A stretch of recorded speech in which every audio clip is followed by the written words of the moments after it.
Siguro lahat naman tayo nagsimula sa isang pangarap. Is it even possible for me to get into flying?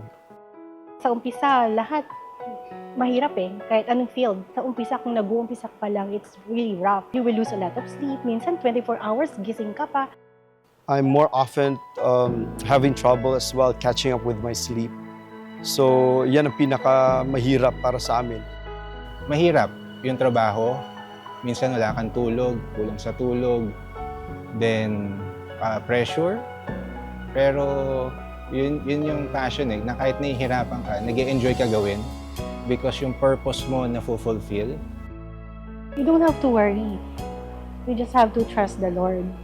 Pinarating sa amin ang mensahe ng pamamahala na kami pala lagi at patuloy nilang naiisip at naalaala sapagkat alam nilang kalalagayan ng bawat isa sa amin. That alone is a big blessing, knowing na the pamamahala always cares for us. Kampante ang loob po natin na kahit gaano kapangit yung sitwasyon, alam po natin na ang Ama ay hindi tayo pababayaan.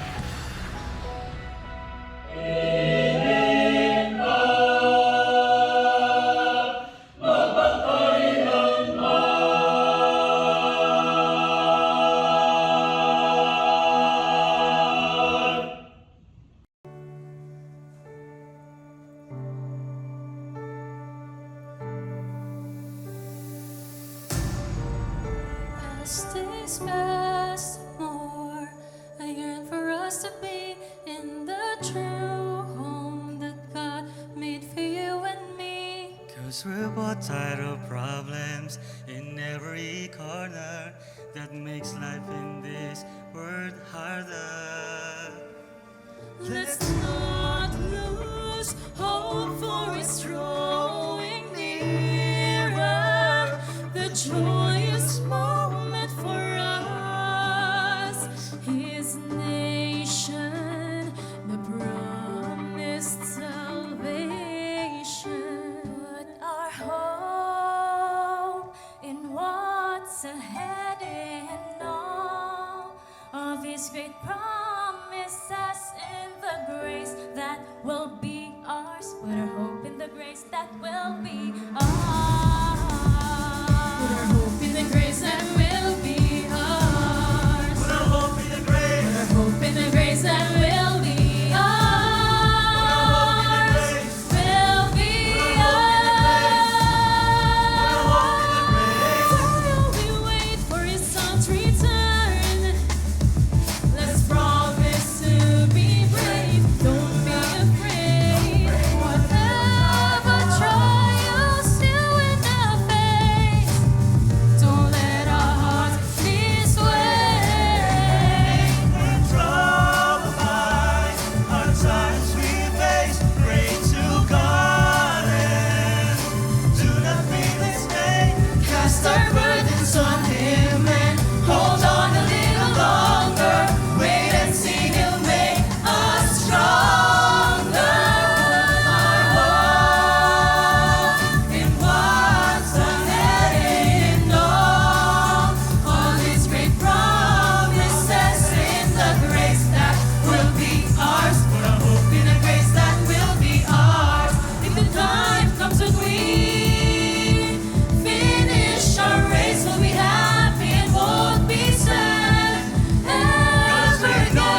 moments in your life when you stumble in the dark, when you're struggling to make it through the night. So you close your eyes and pray, and to God you humbly say, I am here, please draw near, show me the way.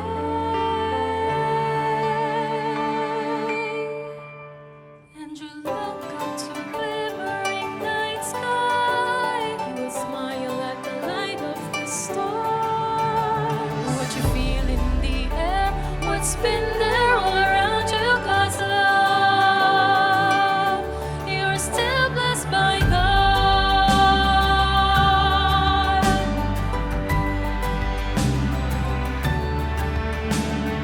So far to walk with the spring in your step as you wait for the dawning of day. You fear no shadows that lurk in the dusk, for God's love will light the way. And you look up to a glimmering night sky. You will smile at the light of the stars. What you feel in the air, what's been there all around you, God's love. You're still blessed by God. Keep God's words ever close to your heart. Don't let go. Hold on. Fight the good fight. No matter the darkness that covers the night, we have God's light. Look up to a glimmering night sky. You will smile at the light of the stars. What you feel in the air, everywhere, all around you, God's love. You're still blessed. You may look up to a glimmering night, up to a glimmering night sky. Smile at the light, but you're still in the air, everywhere, all around you, God's love. You're still blessed by God.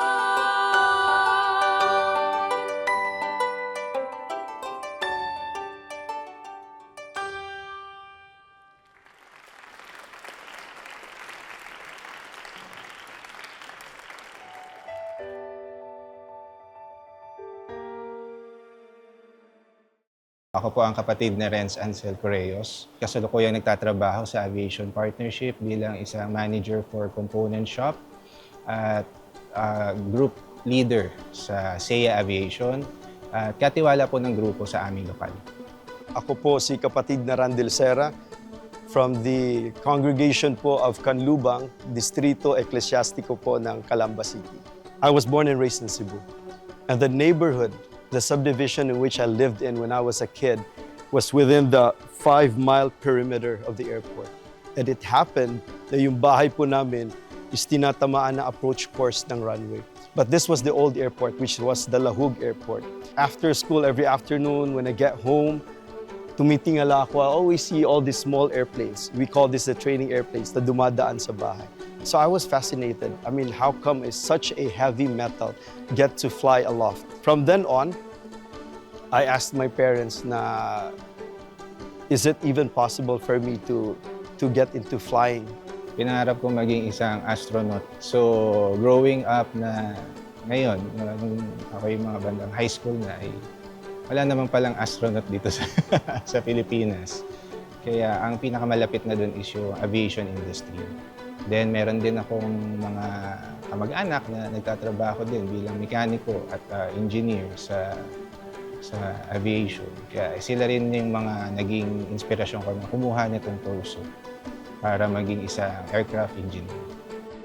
Nag-start yung aviation career ko when my aunt courted me to join her path. Flight attendant din siya at that time. And then sabi ko, gusto ko kasi mag-doktor. Gusto kong pagpatuloy yung pag-aaral ko. But meron tayong exam doon yung entrance for doctors. So, medyo matagal pa yon, months pa yon. So sabi ko, why not na i-try ko muna yung flying? And then eventually, I will resign. And then, natanggap naman ako. Ayun, nagtuloy-tuloy na siya. Challenges, unang-una, ang aviation industry ay napakaliit na industriya. Pero maraming kumukuha ng kurso. Pagka-graduate mo, hindi mo rin sigurado kung may tatanggap sa'yo na trabaho. Dahil kami ay kailangan ay lisensyado. Ngunit para maging lisensyado ka, kailangan mo ng experience. In the field of aviation po, just like any other careers, there's no guarantee. Even if you've spent so much, even if you've finished the course, even if you have the license and whatnot, there has never been a guarantee whether or not you land into a job. So while I was halfway doing my training, naisip ko po at kinausap ko mga magulang ko, sabi ko, paano kaya yan? What if I don't land into a job? Sa umpisa, lahat mahirap eh. It's really rough. Like as a flight attendant, hindi ka makakatulog, you will lose a lot of sleep. Minsan 24 hours, gising ka pa, nililipad ka na, pauwi ng Pinas, kailangan maging matatag ka. Mahirap yung trabaho. Minsan wala kang tulog, kulang sa tulog. Then, pressure. Pero, yun yung passion eh, na kahit nahihirapan ka, nag-e-enjoy ka gawin because yung purpose mo na fulfill. And sa amin, bilang isang engineer, we don't fly the aircraft, but we make the aircraft flyable. Every time na nire-release namin into service yung aeroplano, yun, medyo nakakataba ng puso at yun, na-fulfill namin yung aming ika nga, purpose. Disappointments, masasabi ko na tungkol to sa mga schedules. Kasi aside from sumasamba ko, choir member din ako. So, schedules are really tight. Minsan, hindi siya pare-pareho eh. So, dun ako hindi attend minsan ng ensayo, yun ang mahirap. Sa bawat pagkakamali, sa bawat hirap na nararanasan natin, may Diyos po tayong tinatakbuhan. Kampante ang loob po natin na kahit gaano kapangit yung sitwasyon, alam po natin na ang Ama ay hindi tayo pababayaan. Unahin natin ang priorities, gaya nga ng sinabi ko kanina. Unang priority natin pagsamba, paglilingkod sa Diyos. Gave me inspiration, I should say, o lakas ng loob, is yung pananampalataya that prayers could move mountains. Sabi ko, yung iba nga pinagpapala eh. Nagkakaroon ng magandang hanap buhay. Sabi ko ay darating ang pagkakataon na igagawad din po ng ating Panginoon Diyos ang aking hangarin. Kasi ngayon, mas nararamdaman ko na ako yung dati. Nung nag-aaral pa ako. Nung nag-aaral pa kasi ako, talagang very active ako sa choir. So, nung nasa ibang bansa ako, na-base kasi ako sa ibang bansa for 8 years. So, parang may kulang. Sabi ko, kailangan ko nang umuwi. Kasi gusto kong mag-choir. Gusto kong maglingkod sa Ama. Nagkaroon ako ng turning point na, okay, uuwi na ako, magtatrabaho ako, kakaroon ako ng pangtungkulin, na-master ko yung grace under pressure. Sobrang pressure. Parang kung uuwi ka, maraming pwedeng mag-iba, maraming pwedeng mangyari. Pero na-master ko yun through the help of God. Na you just have to trust in Him na lahat ng maganda, pwede niyang ibigay sa'yo. Basta unahin mo lang siya.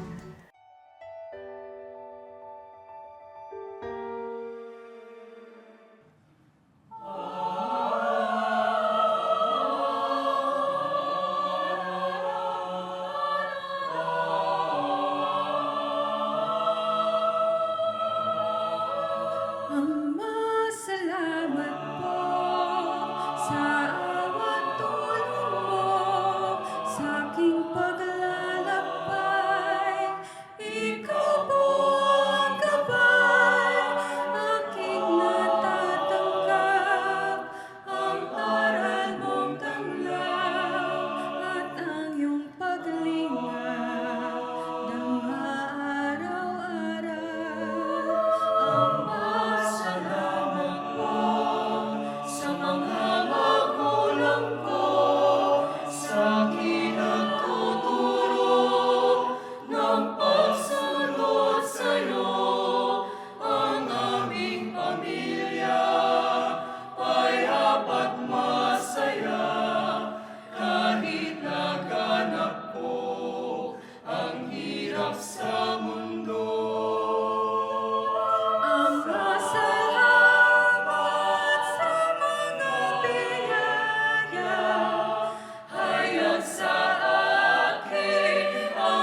Pinapagiging bago mo po ang aking lakas. Ipinakikita mo po sa akin kung paano mamuhay sa tamang paraan upang ikaw po ay maparangalan ko. Kahit kapag lumalakad po ako sa napakapanganib na mga dako kung saan maaari akong mamatay, hindi ako matatakot sa anumang bagay sapagkat ikaw po ay kasama ko. Pinoprotektahan mo po ako tulad ng pagprotekta ng isang pastol sa kanyang mga tupa. Natitiyak ko po na magiging mabuti ka sa akin at pakikitunguhan mo po ako ng may kahabagan habang ako'y nabubuhay. Pagkatapos, O Panginoon, maninirahan po ako sa iyong tahanan magpakailanman.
pagsapit ng gabi,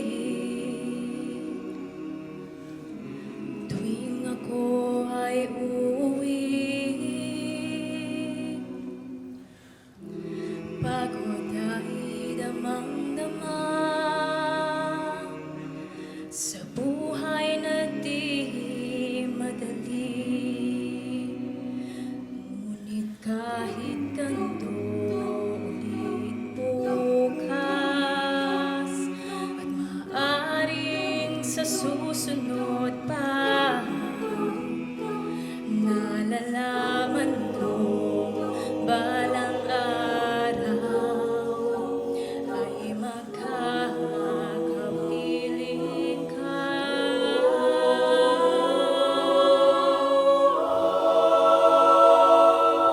Uuwi rin ako, uuwi rin ako sa tunay kong tahanan, di na malalayo sa'yo. Uuwi rin ako. Umiyak man ng langit at magkubali ang araw, sa'yo, Ama, magtitiwala. Di mo ito hahayaang magtagal. Ngunit kahit ganito ulit bukas, at maaaring sa susunod pa, nalalaman ko balang araw ay makakapiling ka. Uuwi rin ako, uuwi rin ako sa tunay kong tahanan, di na malalayo sa'yo. Uuwi rin ako. Mamamalaging masunurin, aayusin ang lakad ko sa pagkabay ng iyong pag-ibig. Mananatili akong sa'yo sa bawat araw na aalala mga pangako mo, lagi nasa isip ko. Uuwi rin ako, uuwi rin ako sa tunay kong tahanan, di na malalayo sa'yo.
Opo, marami pong sacrifices dahil ang industriya po namin ay gising sa gabi.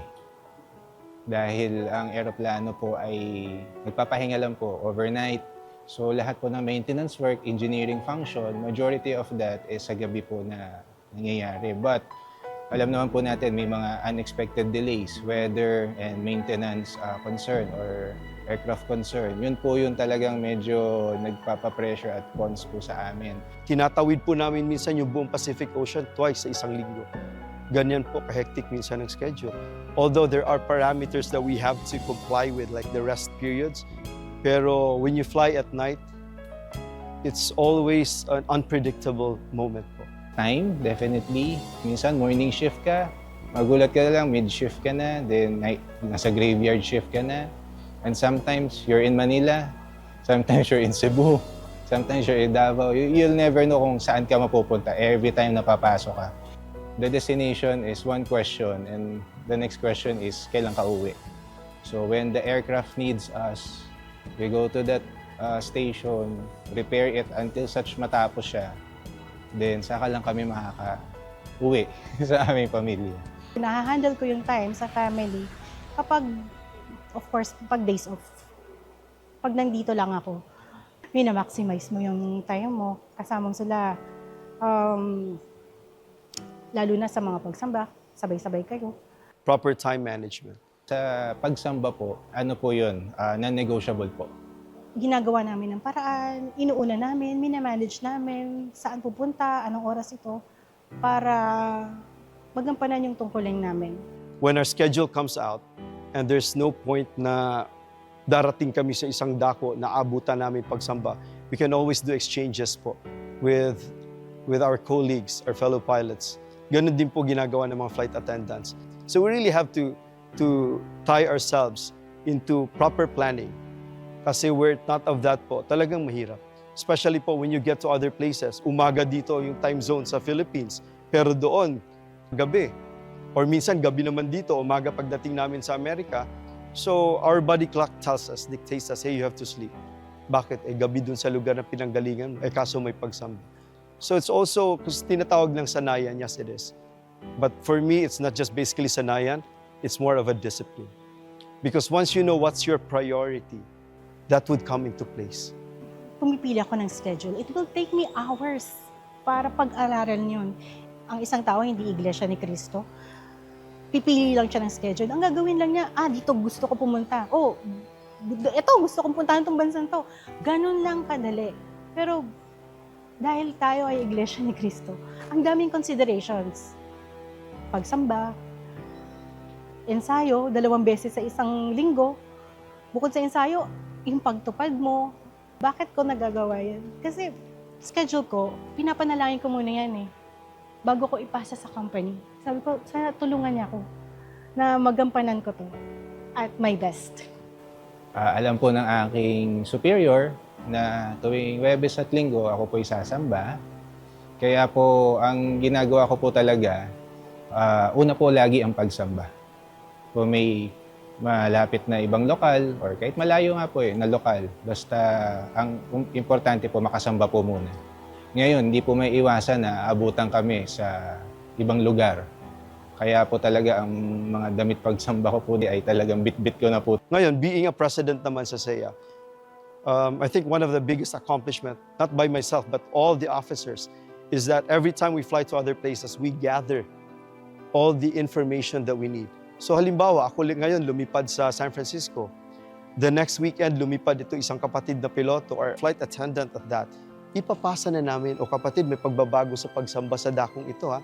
So sa tuwing pagpupulong, diyan namin pinag-uusapan. Tinangalan po, meron na po tayong INC Media na app na nakikita po natin kung nasan ang mga lokal, anong oras po ang pagsamba.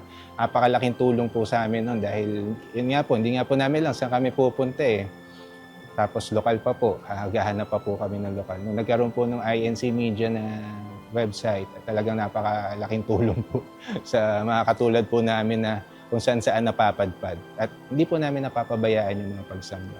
Yung sa SEA Aviation po kasi, concern namin yung mga kapatid na naglalakbay, maging yung mga mechanics. Because from time to time po, they do have seminars and trainings with with other companies abroad. So by then po, gumagawa kami ng pick-up point.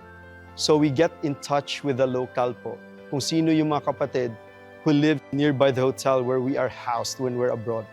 Sila po ang magiging contact person namin. So nagkakaroon po ng hatid at sundo. Although we have to sacrifice as well. Kasi yung susundo sa amin may tungkulin. So bago pa man may magpanata, nandun na po kami sa dako ng pagsamba. And there's nothing wrong with that. Ako personally, I prefer na maging mas maaga kaysa naghihikahos at naghahabol. And that would give you enough time na umupo na maaga, makapagpasalamat, and to say your personal prayers. Para magkaroon ka ng work balance, yung pinaka self-discipline, yun nga, dapat lahat ng movements mo, lahat calculated, lahat sharp. Kasi magkamali ka lang ng isa, hindi na aayon sa plano mo para makatupad ng tungkulin mo, magampanan yung role mo bilang anak or kapatid or asawa. Dapat inaaral mo mabuti yan. Pinapanalangin mo rin na sana gabayan ka, na magawa mo lahat ito para maging balanse yung buhay mo.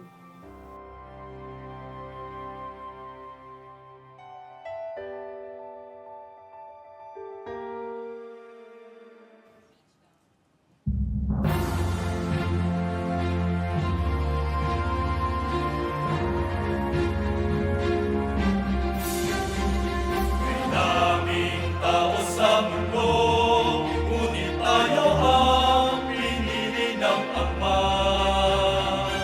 Sa iglesia ginanap, pagmamahal na may nananaw. Bilang bayang ipinungkot, pagputihin ang pagsunod, at pagkasalang iwan ang masamang kaugalian. Sa bawat kilos natin ang salita, marami nating magunita, lahat nasa kaalaman, namumuhay sa kamanalan. Huwag nating kaingitan ang talamak ngayong kalayawan. Di maging makapigil, ang kasalanan ay maipagpil. Tayo ay magpakasigla sa gawain ng Iglesia.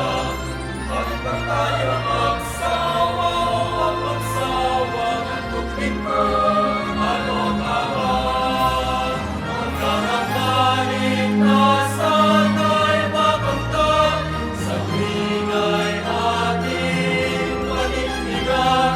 Lahat nasa kaalaman, namumuhay sa kamanalan. Nasa kaalaman, ay namumuhay sa kamanalan.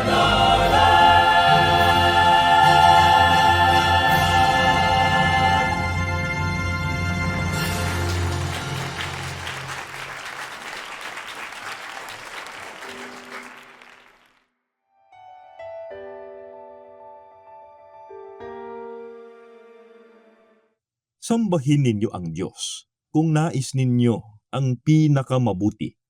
Ang pagsamba ay nagbubukas ng mga pintuan ng lahat ng kanyang kabutihan. Ang Panginoon ang ilaw ko at kaligtasan. Sino pa ba ang aking katatakutan?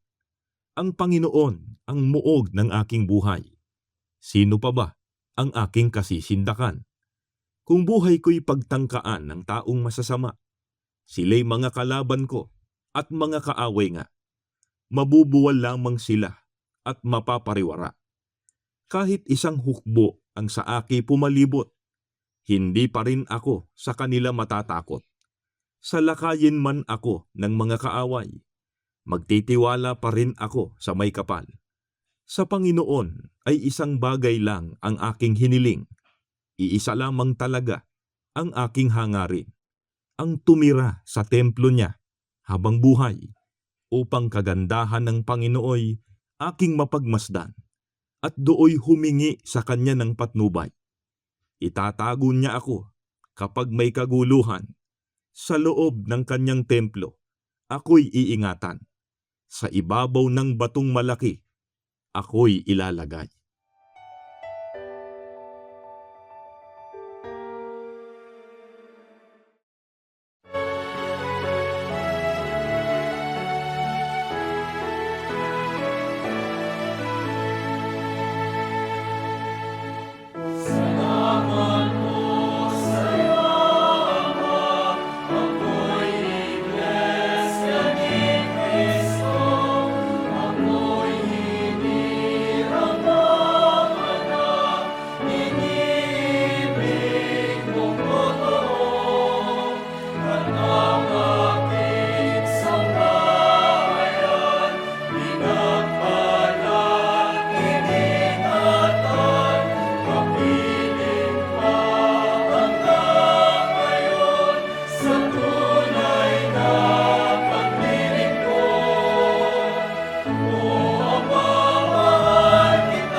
The most challenging part ever since of my career is flying during the pandemic. Nagbigay sa atin ng great anxiety, deep loneliness, uncertainty. Mga nasa aviation po is talagang nakakabahala po talaga. Dahil hindi po kami pumapasok. Bukod sa hindi na po tayo pinapalabas sa ating tahanan, hindi pa rin po kami pinapapasok. So if we had frequencies of 2 flights in every 15 days, eto naging 1 flight na lang every 15 days. So in a month's time, 2 lang po ilipad namin. But here comes the challenge. The flying part is the easiest part. The preparation for the flight is the hardest and most stressful part. Yung mga panahon po na yun, talaga pong wala pong kasiguraduhan. Kami po, naghahanap na po kami ng negosyo kung ano pong pwedeng pagkakitaan. Kasi po wala pong kasiguraduhan na yung trabaho namin ay babalik pa. In 2 years, nawalan kami ng work, na-stop. Kasi nga, yun yung kasagsagan ng pandemic. So wala kaming lipad, wala rin kaming sweldo. 2 taon yun. As far as I know, the Philippine government had RT-PCR testing, tama po ba? The swabbing, the isolation, and that alone is stressful. It's tormenting. And that's even prior to the flight. Kaya pagdating mo sa flight, pagod ka na eh. And here's the icing of the cake. It's when after the flight, you also have to isolate yourself. So imagine how hard it is. Being away for 4 days, because I flew for 4 days, say for example, to Toronto or Vancouver. When I get back to my own house, I'm literally inside my home but still, I don't get to embrace my family. So it's funny for me in a sense that nandun sila sa kabilang kwarto, nandito ako. Basically, we open the doors. Hey, sabi na anak ko, tatay, andyan ka na. Good thing. There is what we call now the element of the gadgets that we have. Kasi kahit nasa malayo ka, before you fly in, nag-uusap na kayo, di ba? So kinakausap ko na sa, sige, I'm about to go home. Everybody please stay inside your room while I disinfect myself. So it was a challenging era. And that didn't even last na isang month lang. No, it lasted for about a year. So ang nangyari, there were times na na-lockdown kami sa ibang lugar, lalo namang nag-alala yung family ko. Ako naman, even if you wanted to go out, ito talaga naging experience namin. Minsan kasi akalain natin na those things that we get to see on TV, it wouldn't happen to us. But the moment it does happen to us, that's when it strikes you the most. Diyan papasok yung medyo hindi mo na alam, hindi ka nakakatulog. Pero above all, diyan na rin naman totoong papasok yung naaalaala natin, yung patuloy na pangangaral at pagtuturo po ng ating tagapamahalang pangkalahatan. Bakit? Sapagkat nung panahon ng pandemya, when all the churches never went to the church anymore, tayo naman ay naitaguyod sa pamamagitan po ng mga online na pagsamba. Siyempre, pagpapanata lagi po yun. Pang personal at pang sambahayan na talaga nagpapalakas sa amin araw-araw para magpatuloy at umasa na may mas magandang plano sa atin ng Ama. Ang impact sa akin nun is medyo kakaiba actually. Pero what I'm saying is, parang sa akin it's some kind of a relief, parang a breather, parang akong nakahinga. Kasi ito yung time na nakasama ko ng tuloy-tuloy yung pamilya ko. Ito yung time na lagi akong nakakatupad, lagi akong nakakasamba with ease and tranquility. Merong peace, merong sobrang smooth. Ang pinaka-challenge ko lang dun is how to stay alive. Constant na prayers, yung pagpapanata po. Ang totoo niyan, bagamat madalas ay malayo ako sa aking sambahayan, we always set a Philippine time kung saan we alarm our cell phones or our clock and whatnot, and then nagtatawagan po kami. We even do our panata po through video call. Mahalaga po sa amin ang pag-iingat at ang gabay ng ating Panginoon Diyos. Nananalangin na lang po kami, natawagan. Sana kami naman yung papasukin this week para makapaghanap buhay po. Yung mga kapatid naman na na-furlough, nagsagawa po kami ng online seminar to reach out and help out yung mga kapatid na nawala ng hanap buhay on how to get online jobs. Pagkatapos po ng programang yon, ay namahagi po kami ng mga information kung sino pong mga nag-hire online. So after 2 weeks, 3 weeks, we were glad to know na meron po talagang na-hire. Although hindi naman po talaga yun ang forever nila na trabaho, for the time being, at least po, meron po silang hanap buhay. At ang pinaka-highlight po noong aktibidad na yon, yung online seminar, we requested the church administration na magkaroon po ng lecture. At ito po ay pinangunahan ng kapatid na Edwil Sabala, yung online lecture po. At sa tulong at awa ng Diyos, we garnered a lot of inputs after that. Nagpasalamat po kami. Sumulat kami sa pamamahala pagkatapos ng aktibidad na yun, sapagkat totoo namang nagbigay inspirasyon sa mga kapatid na nawala ng hanap buhay. It's not because nakahanap sila ng hanap buhay, kundi noong sila'y kinausap na at pinarating sa amin ang mensahe ng pamamahala na kami pala lagi at patuloy nilang naiisip at naalaala sapagkat alam nilang kalalagayan ng bawat isa sa amin. That alone is a big blessing, knowing na the pamamahala always cares for us. Hindi ako na-bother, hindi ako natakot kasi sabi ko, alam ng Diyos ang pangangailangan ko. Alam niya kung ano ang ibibigay niya para sa amin. Sa awa po ng Ama, kung gaano po kabilis nag-shutdown po ng mga panahon na yun, ganun din po kabilis nag-recover back ang air travel po. Na talaga pong nag-boom. Actually, sa ngayon po, kinukulang pa rin kami ng tao dahil biglang talaga nag-boom. more than twice pa yung flights natin before pandemic. So, yun po, malaking pasasalamat talaga sa Ama na pinadaan lang tayo sa hirap, yes. Nagtiwala tayo sa Kanya. Tapos, biniyayaan pa rin niya tayo. Pinaka-core lesson is that you don't have to worry. You just have to trust the Lord. You just have to be true. Maglingkod ka. Gawin mo yung kaya mong gawin. At bibiyayaan ka niya. Ngayon po, patuloy pa rin po kami sa naming sambahayan na nagpapanata na sana hindi po magtuloy-tuloy itong krisis. At kung mangyayari man, nananampalataya po tayo, gaya ng pandemic, di po tayo pababayaan ng Ama. May mas magandang plano pa po, meron pong dahilang ba't natin ito nararanasan. Isa po sa pinakapangunahing aktibidad namin ay magkaroon po ng, it's not really an activity, but more so I call it a routine, is magkaroon po ng pagpapanata in their respective workplace. So meron din po naman tayong mga kapatid na medyo nandun na sa supervisory level po and the managerial level po. They ask permission from the administration po kung saan sila naghanap buhay to use one of the rooms.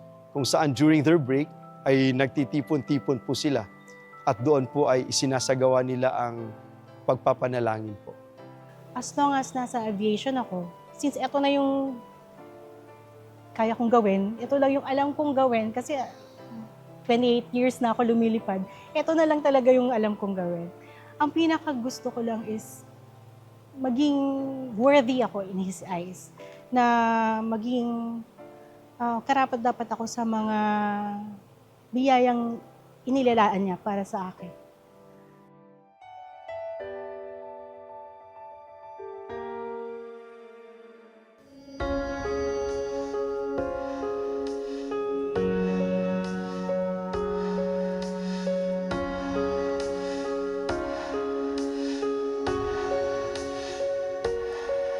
I'm a flicker of a light in the darkness,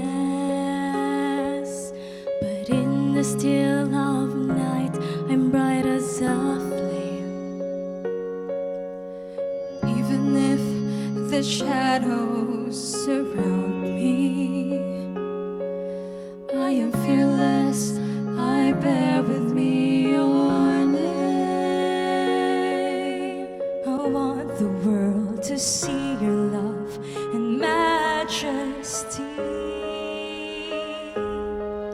I will climb the highest mountain. I will sail the raging sea. I can do it all, for you are here with me. I will realize the improbable. Everything is possible. I can do all things when you're with me.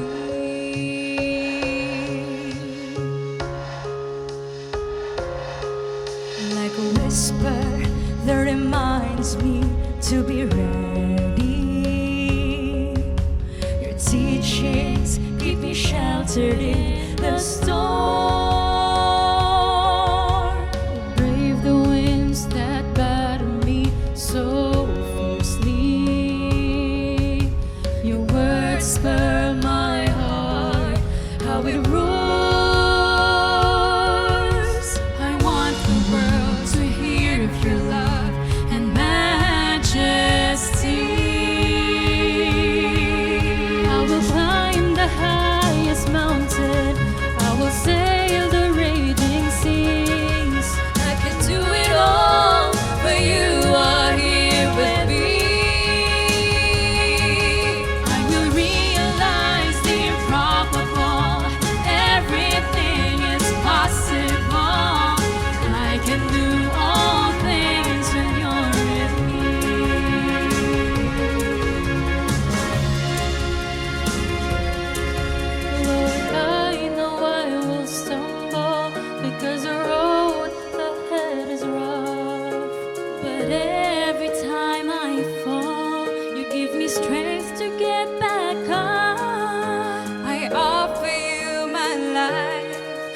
worship you throughout my years. I will never give up. You were always near. I will climb the highest mountain. I will sail the raging seas. I can do it all, for you are here with me. I will realize the improbable. Everything is possible. I can do all things. I can do all things. I'll overcome the world. You're here with me.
Trust God from the bottom of your heart.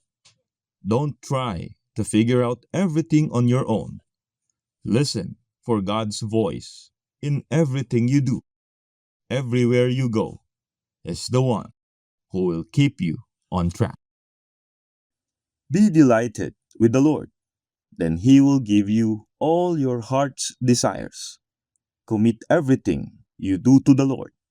Trust Him to help you do it, and He will.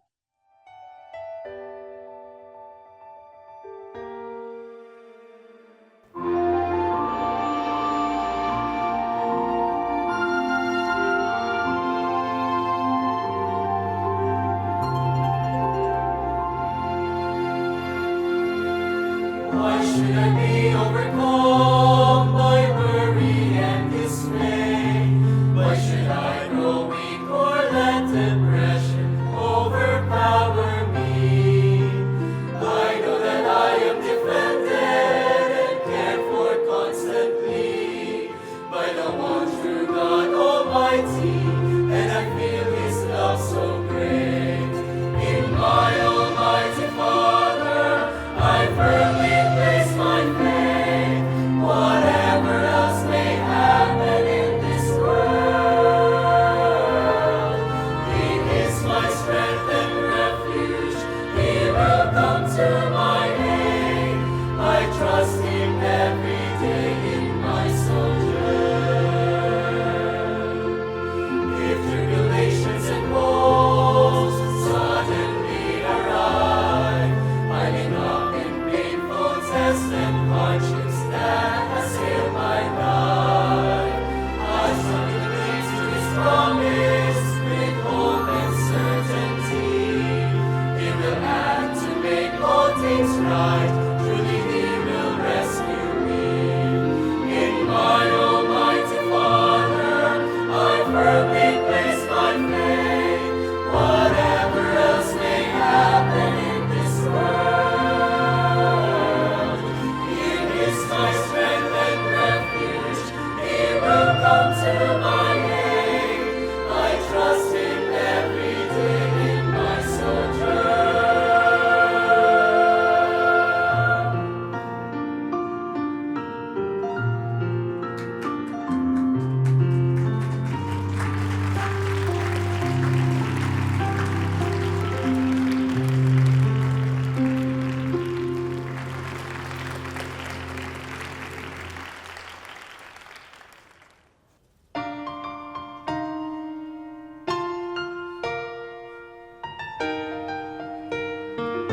Troubles in this life may come, but that's okay. I'd still be happy anyway. This world may try to bring me down, but I won't mind. I'll still be happy all the time.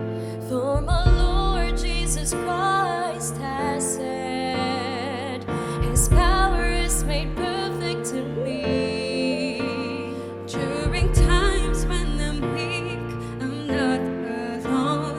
So I'll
Your